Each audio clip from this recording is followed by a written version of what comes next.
மார்னிங்மா மணி 6:15 ஆகுதுங்க. நான் 3 மணிக்கெலாம் எழுந்திரிச்சிட்டேங்க. இப்போ தான் நான் சமையல் வேலை ஆரம்பிக்க போகிறேன்.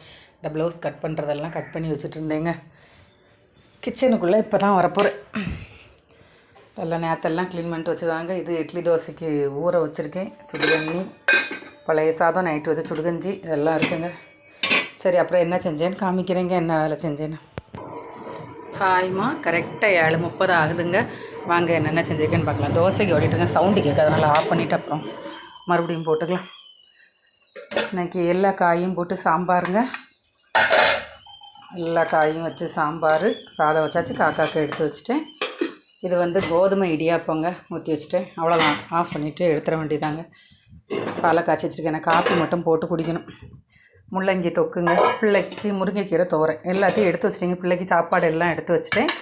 காலையில் சாப்பாடு கோதுமாவும் சாம்பாரும், கோதுமாவு இடியாப்பமும் சாம்பாரும், மதியானத்துக்கு சாம்பாரும் முள்ளங்கி தொக்கும் கீரை தோரன், இவ்வளோ தாங்க நான் செஞ்சது.